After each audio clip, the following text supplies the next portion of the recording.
அவருடைய வாழ்க்கையில தானாகவே அவர் புரிந்து கொண்டார், நான் சேவிக்கிற தேவன் உண்மையான தேவன், ஜீவனுள்ள தேவன், எனக்கு வாக்கு கொடுத்த தேவனுக்கு நான் என்ன செய்யணும்னு சொல்லி அவரே புரிந்து கொண்டார். அவர் கிறிஸ்தவர் அல்ல, அவர் யூதரும் அல்ல, அவருக்கு சார்ந்தவர்களும் அல்ல. அவரு யாரு? ஒரு புறஜாதி. வாழ்க்கையில என்ன தெரிவு செய்தாரு? பலிப்பீடத்தை கட்ட ஆரம்பிச்சுட்டார். தேவன் உங்களை விட்டு விலகி போக மாட்டார். ஏன் நம்மள விழுந்து போயிட்டு இருக்க தெரியுமா? we forget to build the altar. நம்ம கர்த்தருடைய பலிப்பீடத்தை கட்ட மறந்துட்டோம். நம்ம விசுவாசத்துல சாதிக்க முடியல, நம்ம ஜெபத்துல உறுதியா நிக்க முடியல, வேதத்தை ஒழுங்கா வாசிச்சாலும் புரிய மாட்டேங்குது. ஏன்னா நம்ம பலிப்பீடத்தை கட்டாம இருக்கிறோம். பலிப்பீடத்தை கட்டி நம்ம பலியிடும் போது, நீங்க பலியிடும் போது அந்த பலியை தேவன் ஏற்றுக்கொள்ளணும். பலிப்பீடத்தை கட்டும் போது 12வது அதிகாரம் 8ல இருந்து நீங்க வாசிக்கிறீங்களா? சீக்கிரம் வாசிங்களேன். ಮೊದಲ ಬಲಿಪೀಡತೆ ಅವರು ಏನ್ ಕಟ್ಟಿನಾರ್ ಚಲಿ ನಾವು ವಾಸಿக்கலாம். ಅವನು ಅಲ್ಲಿಂದ ಹೊರಟು ಬೇತೇಲಿಗೆ ಮೂಡಲಲ್ಲಿರುವ ಗುಡ್ಡಕ್ಕೆ ಬಂದು ತನ್ನ ಗುಡಾರವನ್ನು ಹಾಕಿಸಿ ಇಳಿಕೊಂಡನು. ಪಶ್ಚಿಮಕ್ಕೆ ಬೇತೇಲು, ಪೂರ್ವಕ್ಕೆ ಆ ಎಂಬ ಊರು ಇದ್ದವು. ಅಲ್ಲಿಯೂ ಯೆಹೋವನಿಗೋಸ್ಕರ ಯಜ್ಞವೇದಿಯನ್ನು ಕಟ್ಟಿಸಿ ಆತನ ಹೆಸರನ್ನು ಹೇಳಿಕೊಂಡು ಆರಾಧಿಸಿದನು. Amen, hallelujah. அவன் அவ்விடம் விட்டு பெயர்ந்து பெத்தேலுக்கு கிழக்கே இருக்கும் மலைக்கு போய் பெத்தேல் தனக்கு மேற்காகவும் ஆயி கிழக்காகவும் இருக்க கூடாரம் போட்டு அங்கே கர்த்தருக்கு ஒரு பலிபீடத்தை கட்டி கர்த்தருடைய நாமத்தை தொழுது கொண்டான். ஹல்லேலூயா. இந்த குடும்பத்தை ஆரம்பிக்கும் போது சொல்லுகிறேன், நல்ல கவனிச்சு கேட்குங்க. ஆபிரகாம் என்ன பண்றான்? ஒரு குடும்பத்தை ஆரம்பிக்கிறான். என்ன பண்றான்? திருமணமாக அப்போ இப்பதான் ஆபிரகாம் குடும்பத்தை ஆசீர்வதிக்கும் போது ஏற்கனவே என்ன இருக்குது? ஆசிங்க பெத்தேல் இருக்குது. ஆமென். பிறகு என்ன இருக்குது? ஆயி பட்டணம் இருக்கு. அவர் சொல்லுகிறாரு, நான் அங்கேயும் போக மாட்டேன், இங்கேயும் போக மாட்டேன், எனக்கு சமமான இடம் வேணும். என் குடும்பத்தை ஆரம்பிக்கணும்னா அவங்களுக்கு சமமான இடம் வேணும். ஹல்லேலூயா. நம்புறீங்க, விசுவாசிக்கிறீங்க. ரொம்ப பேர் யோசிக்கிறீங்க, தோத்துறோம், கல்யாணம் ஆயிட்டு இருந்தா என்னது, இப்ப சரிப்படுத்திக்கொள்வோமே. ஆமென். வராது. இப்ப அதை சரிப்படுத்திக் கொள்ளலாம் இல்லையா? ஆமென். அந்த சமமான பூமியில உங்க வீடை கட்டி, உங்க குடும்பத்தை கட்டி, அந்த இடத்துல ஒரு பலிபீடத்தை கட்டி, என்ன சொல்லுங்களேன், என்ன கட்டணும்? என்ன கட்டணும்? குடும்பத்திற்காக ஒரு பலிபீடம் கட்டி ஆகணும். உங்க குடும்பம் ஆசீர்வதிக்கப்படணும்னா, உங்க குடும்பத்தை தேவன் இருக்கணும்னா, உங்க குடும்பத்தை தேவன் வாசிக்கணும்னா, உங்க குடும்பத்தின் ஜெபங்கள் எல்லாம் கேட்கணும்னா, உங்க குடும்பத்தின் சந்ததி ஆசீர்வதிக்கப்படணும்னா என்ன பண்ணுமா? சமமான பூமியை பாருங்க. மேல பாத்துறாதீங்க, ஒண்ணு நல்லா இருக்குல்ல, இங்கே பாத்துறாதீங்க, பட்டணத்தை பார்த்து ஏமாந்து போயிடாதீங்கன்ற. ஆமென். வீடுகளை பார்த்து ஏமாந்து போயிடாதீங்க. அவன் பணத்தை பார்த்து ஏமாந்து போயிடாதீங்க. தேவனுக்கு என்ன பிரியமோ, தேவன் உங்க வாழ்க்கையில எதை எதிர்பார்க்கிறோம் அது மாத்திரம் செய்யுங்கள். உங்க குடும்பம் ஆசீர்வதிக்கப்படும். எத்தனை பேருக்கு விளங்குது? அவன் நம்ம மத்தது எல்லா கண்ணுக்கு பளிச்சு இருக்கிறத பார்த்து நம்ம என்ன பண்ணிடுறோம்? நம்ம அங்க போயிட்டு நல்ல வசதியா வாழ்ந்துடலாமே, இங்க வந்துட்டா நல்ல வசதியா வாழ்ந்துடலாமேன்னு சொல்லி ஏமாந்து போகாதீங்க. அவன் பணத்துக்கு பார்த்து ஏமாந்து போனீங்கன்னா தேவன் இருக்க மாட்டான். நம்மள கிறிஸ்தவர்கள், ரட்சிக்கப்பட்டவர்கள், நம்ம கிட்ட யாருக்கு தெரியுமா? தேவன் என்னைக்கு இருக்கணும். உங்க பிள்ளைகளுக்கு கத்து கொடுங்க. அப்பாவா இல்லைன்னா போது, தேவன் வாழ்க்கை இருந்தா உங்களை ஆசீர்வதிக்கப்படுவார். ஹல்லேலூயா. இல்லையா? ஆமென். அது சொல்லுங்களேன். ஆமென். எபிரேயர் 11வது அதிகாரம் 10வது வசனத்தை சீக்கிரம் வாசிங்க. ಅವನು ಶಾಶ್ವತವಾದ ಅಸ್ತಿವಾರಗಳುಳ್ಳ ಪಟ್ಟಣವನ್ನು, ಅಂದರೆ ದೇವರು ಸಂಕಲ್ಪಿಸಿ ನಿರ್ಮಿಸಿದ ಪಟ್ಟಣವನ್ನು ಎದುರು ನೋಡುತ್ತಿದ್ದನು. ಆಮೆನ್. ಹಲ್ಲೇಲೂಯಾ. ஏனெனில் தேவன் தாமே கட்டி உண்டாக்கின அஸ்திபாரங்கள் உள்ள நகரத்துக்கு அவன் காத்திருந்தான். யாரு என்ன மாதிரி நகரத்தை பார்த்தானா? தேவன் கட்டி ಶಾಶ್ವತವಾದ ಅಸ್ತಿವಾರಗಳುಳ್ಳ ಪಟ್ಟಣ. சொல்லுங்களேன். ಶಾಶ್ವತವಾದ ಅಸ್ತಿವಾರಗಳು. யார் போட்ட அஸ்திவாரம்? தேவன். தேவன் போடுகிற அஸ்திவாரத்தை பார்க்கிறார். நீங்க கொத்தனாரா இருக்கலாம், நீங்க கொளுத்துக்காரனா இருக்கலாம், கம்பி கட்டுறதா இருக்கலாம், என்ன வேணுது சாதன கையில கரெக்டா நீங்க எல்லாம் கம்பி கூட கட்டுங்க, கீழே கம்பியிலே எழுப்புங்க, பிரச்சனை இல்ல. ஆனா தேவன் போட்ட ஃபவுண்டேஷன் நம்ம குடும்பத்திற்கு எத்தனை பேருக்கு விளங்குது? இப்ப பலிப்பீடம் எங்க கட்ட தெரியுமா?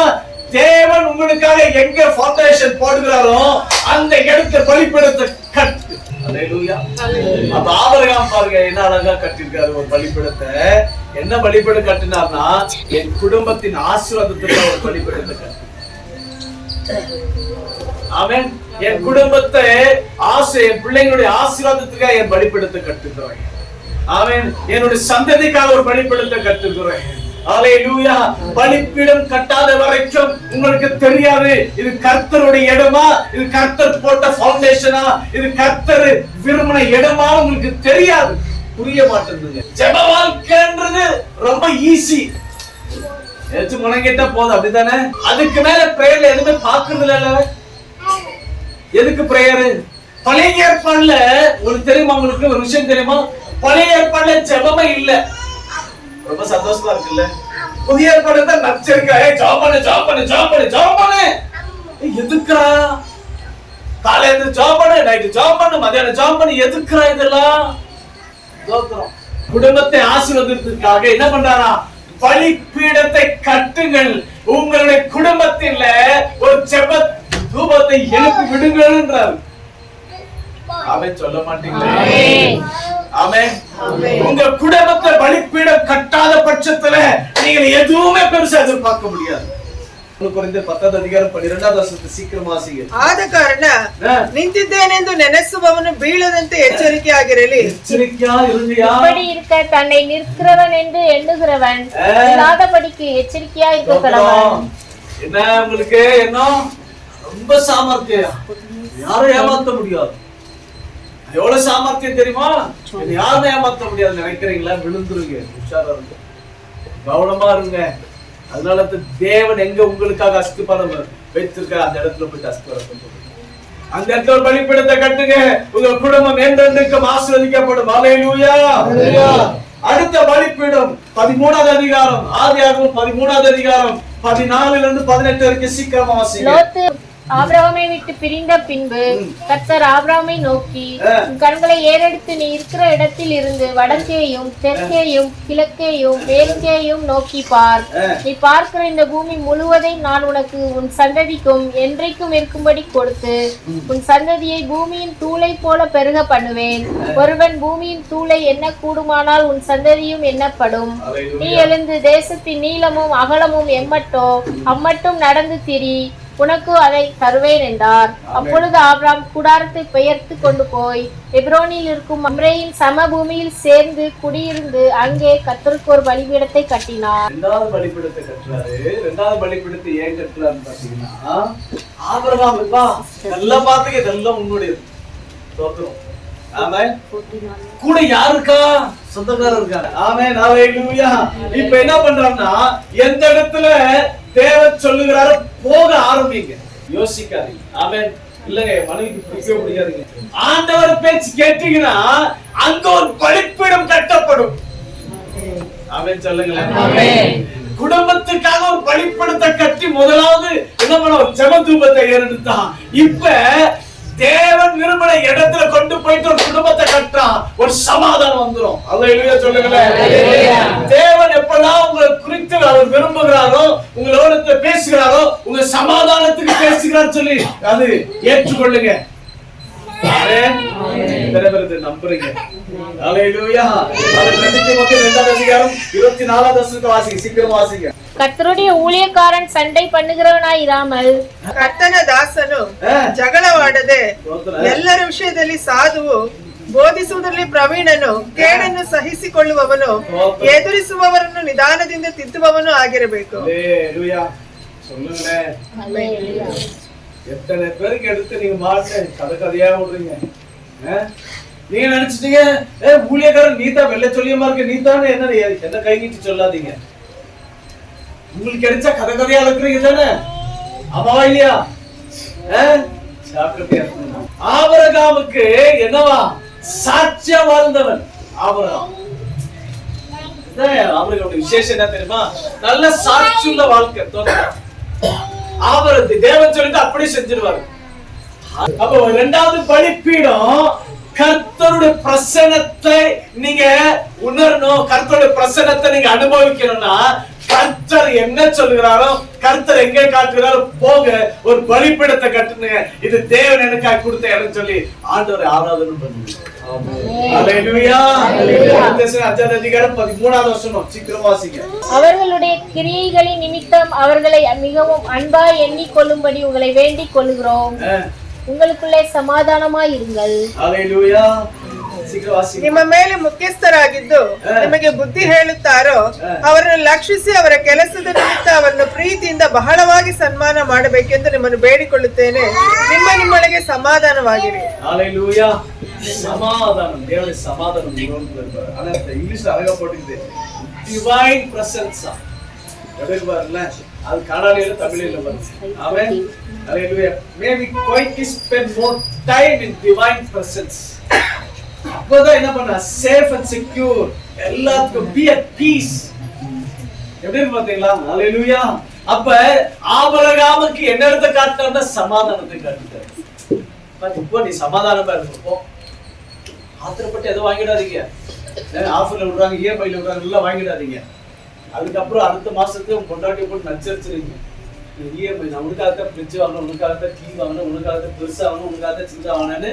அதுக்கப்புறம் பாடு உங்க பாடுதான் கேக்குதா? வெளியில இருக்கு கேக்குதா? கேட்கலையா? இதுக்கெல்லாம் காது செவரா இருக்கு. அப்ப எங்கது இப்ப பலிபீடத்தை கட்டுவீங்க? கட்டவே கட்டாதீங்க தயவு செய்து. நாமளா தீர்மானம் எடுக்கும் போது பலிபீடம் கட்டக்கூடாது. கர்த்தரா தீர்மானிக்கும் போது பலிபீடத்தை கட்டுங்க, அது ஆசீர்வாதமா இருக்கும். நீங்களா தீர்மானம் எடுத்துட்டு எனக்கு ஒரு ஆசீர்வாதம் இல்லைன்னா அது உங்களுடைய பலிபீடம், கர்த்தருக்கு உகந்த பலிபீடம் இல்லை. அது கர்த்தர் விரும்பின இடமும் இல்லை. நீங்களா போயிட்டு ஒரு தேடிக்கினா அது ஆயிடுமான்னு ஆகாதியா? தேவன் காட்டின இடத்துக்கு போங்க, தேவன் விரும்பினதை செய்யுங்க, தேவன் சொல்றதை கடைப்பிடிங்க, ஆசீர்வாதமா இருப்பீங்க, சமாதானமா இருப்பீங்க. ஹல்லேலூயா. அடுத்தது 22வது அதிகாரம் 9வது வசனத்தில் வாசிக்கலாம். சீக்கிரமா வாசிங்க. அங்கே ஆபிரகாம் ஒரு பலிபீடத்தை உண்டாக்கி கட்டைகளை அடுக்கி தன் குமாரனாகிய ஈசாக்கை கட்டி அந்த பலிபீடத்தில் அடுக்கிய கட்டைகளின் மேல் அவனை கிடத்தினான். ஹல்லேலூயா. ஈரே சொல்லி ஏற்கனவே பலிபீடத்தை கட்டி தேவனுடைய பிரசன்னத்தை உணர்ந்தவனுக்கு இன்னொரு பலிபீடத்தை கட்டுறதுல எந்த ஆட்சேபனும் இல்லை. அப்படிதானே? உங்க குடும்பத்தை நீங்க பலிபீடத்தை கட்டி இருந்தீங்கன்னா, உங்க குடும்பத்தை சமாதானத்தை பார்த்திருந்தா, உங்க குடும்பத்தை ஜெபத்தை நீங்க பார்த்திருந்தீங்கன்னா இன்னொரு பலிபீடத்தை கட்டுறதுக்கு ஆசை வரும். ஆசை வருமா இல்லையா? ஆசை வர மாட்டேங்குது, யோசிக்க மாட்டான். யாரு? ஆபிரகாமுக்கு ஏற்கனவே 3 பலிபீடத்தை கட்டினவனுக்கு இந்த 4வது பலிபீடத்தை கட்டுறதுக்கு என்னதுல ஒரு சந்தேகமும் இல்லை.